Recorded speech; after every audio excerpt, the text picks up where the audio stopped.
नमस्कार। आकाशवाणी जयपुर अजमेर से प्रस्तुत हैं प्रादेशिक समाचार।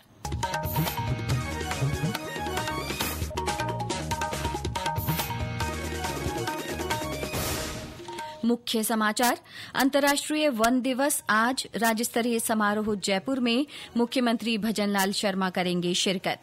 विधानसभा में राजस्थान के विश्वविद्यालयों की विधियां संशोधन विधेयक 2025 ध्वनि मत से पारित। प्रदेश भर में शीतला सप्तमी श्रद्धा भाव से मनाई जा रही है। माता को लगाया जा रहा है ठंडे पकवानों का भोग। और मौसम में लगातार बदलाव जारी। अधिकतम तापमान में गिरावट, न्यूनतम तापमान में बढ़ोतरी। समाचारों के साथ मैं माधुरी वशिष्ठ। और अब समाचार विस्तार से। आज अंतर्राष्ट्रीय वन दिवस है। दुनिया भर में वनों के महत्व को उजागर करने और उनके प्रति जागरूकता बढ़ाने के लिए हर साल 21 मार्च को ये दिन मनाया जाता है।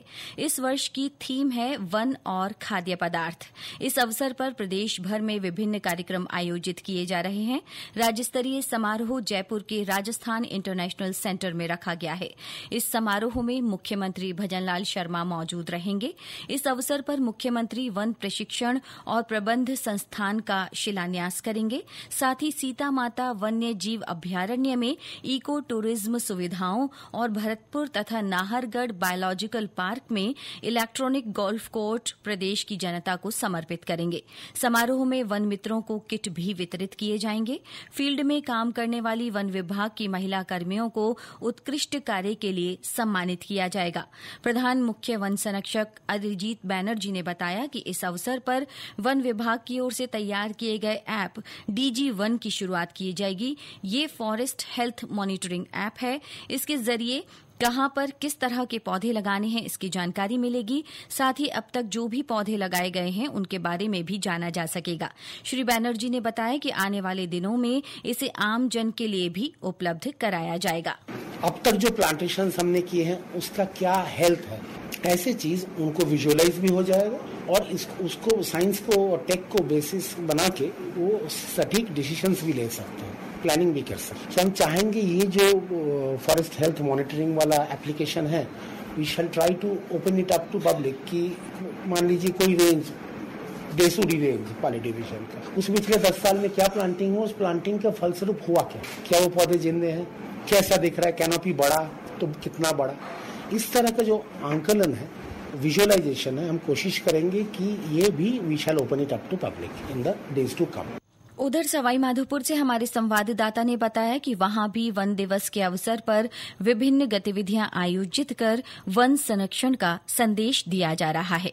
अंतर्राष्ट्रीय वन दिवस के अवसर पर आज जिले में विभिन्न कार्यक्रम आयोजित हो रहे हैं। सरकारी गैर सरकारी संगठनों की ओर से वन संरक्षण जागरूकता को लेकर विभिन्न गतिविधियां और कार्यक्रम आयोजित किए जा रहे हैं। गैर सरकारी संगठनों की ओर से स्कूलों में चित्रकला, निबंध प्रतियोगिताएं और संगोष्ठी के आयोजन किए जा रहे हैं। वहीं वन विभाग की ओर से भी सरकारी और निजी विद्यालय के विद्यार्थियों को राष्ट्रीय उद्यान का निःशुल्क भ्रमण करवाया जा रहा है। इस दौरान उन्हें वन और वन्य जीवों की जानकारी देते हुए इनके संरक्षण में योगदान की शपथ भी दिलवाई जा रही है।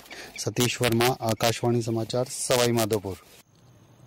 विधानसभा में कल राजस्थान के विश्वविद्यालयों की विधियां संशोधन विधेयक 2025 ध्वनि मत से पारित हो गया है। इस विधेयक के तहत अब विश्वविद्यालयों में कुलपति कुलगुरु कहलाएंगे।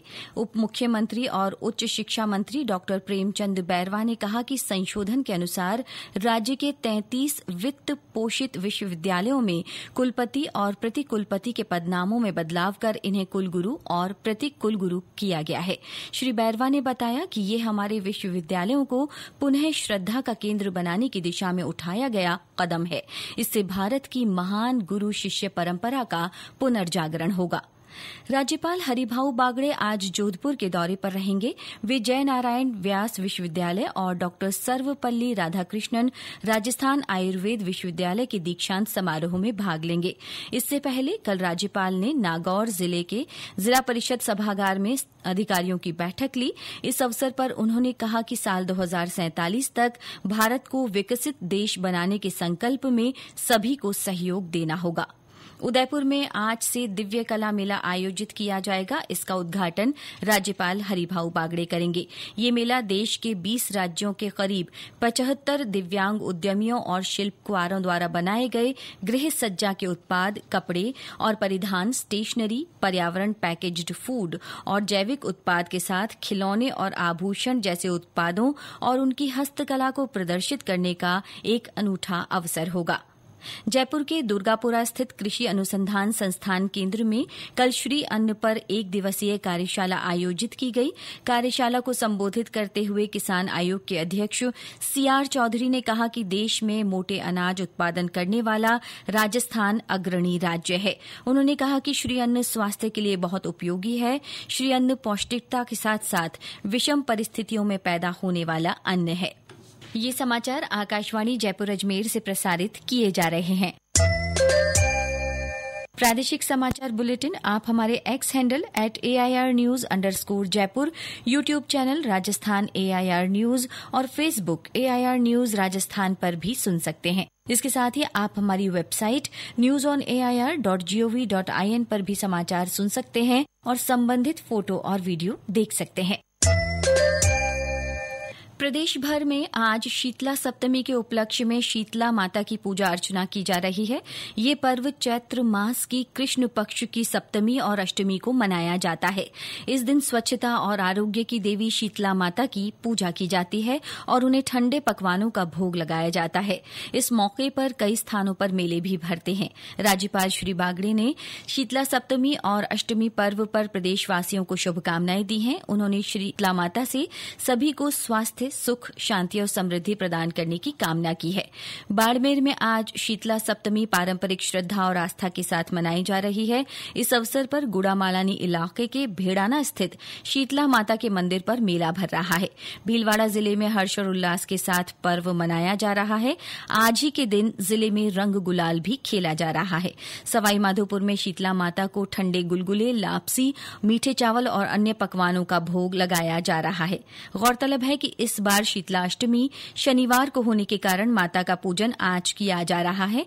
इधर राजधानी जयपुर में भी इस पर्व को बास्योड़ा के रूप में मनाया जाता है। जयपुर के चाकसू में स्थित शीतला माता मंदिर में सुबह से ही श्रद्धालुओं के आने का सिलसिला शुरू हो गया है। और ब्यौरा हमारे संवाददाता से। जयपुर जिले के चाकसू कस्बे में स्थित श्री डूंगरी के प्रसिद्ध शीतला माता मंदिर में वार्षिक लक्खी मेले का आयोजन किया जा रहा है। 500 वर्ष पुराने इस मंदिर में लाखों श्रद्धालु माता के दर्शन के लिए उमड़ रहे हैं। मेले के दौरान श्रद्धालु परंपरागत रूप से ठंडे पकवानों का भोग लगा रहे हैं, जिसमें पुआ, पापड़ी, राबड़ी और मूंग थाल जैसे व्यंजन शामिल हैं।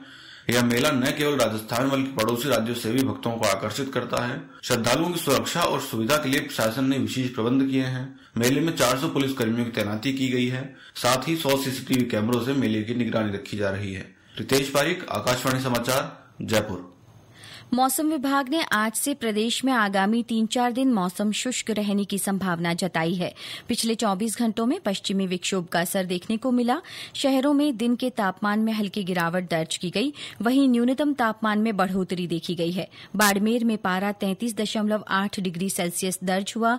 वहीं चित्तौड़गढ़, जैसलमेर, फलौदी, धौलपुर, जालौर, दौसा और पाली में भी दिन का तापमान 36 डिग्री सेल्सियस से ऊपर मापा गया।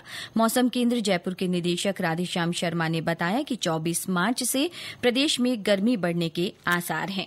फिलहाल एक कमजोर पश्चिमी विक्षोभ के प्रभाव से पूर्वी और उत्तरी राजस्थान के कुछ भागों में आंशिक बादल छाए रहेंगे। इस दौरान जयपुर, भरतपुर संभाग में कहीं कहीं हल्की बारिश या बूंदाबांदी होने की संभावना है। 21 मार्च दोपहर बाद से अगले 4-5 दिन मौसम मुख्यतः शुष्क रहने की संभावना है। इसके अलावा 22-23 मार्च से अधिकतम तापमान में 2 से 3 डिग्री सेल्सियस की बढ़ोतरी होगी। वहीं दक्षिण पश्चिमी राजस्थान में अधिकतम तापमान 40 से 42 डिग्री सेल्सियस के आसपास 24 मार्च को रिकॉर्ड होने की संभावना है। पेंशन निधि विनियामक और विकास प्राधिकरण ने एकीकृत पेंशन योजना यूपीएस अमल में लाने की अधिसूचना जारी कर दी है। यह अधिसूचना केंद्र सरकार के राष्ट्रीय पेंशन प्रणाली एनपीएस के कर्मचारियों को एकीकृत पेंशन योजना में लाने के लिए इस साल जनवरी में जारी अधिसूचना का अनुसरण है। प्राधिकरण ने कहा कि एकीकृत पेंशन योजना से संबंधित नियम अगले महीने 1 अप्रैल से लागू होंगे। और अंत में मुख्य समाचार एक बार फिर। अंतर्राष्ट्रीय वन दिवस आज राज्य स्तरीय समारोह जयपुर में मुख्यमंत्री भजनलाल शर्मा शिरकत करेंगे। विधानसभा में राजस्थान के विश्वविद्यालयों की विधियां संशोधन विधेयक 2025 ध्वनिमत से पारित। प्रदेश भर में शीतला सप्तमी श्रद्धा भाव के साथ मनाई जा रही है। माता को लगाया जा रहा है ठंडे पकवानों का भोग और मौसम में लगातार बदलाव जारी। अधिकतम तापमान में गिरावट, न्यूनतम तापमान में बढ़ोतरी। इसके साथ ही प्रादेशिक समाचार बुलेटिन समाप्त हुआ। हमारा अगला बुलेटिन दोपहर 1 बजे प्रसारित होगा। नमस्कार।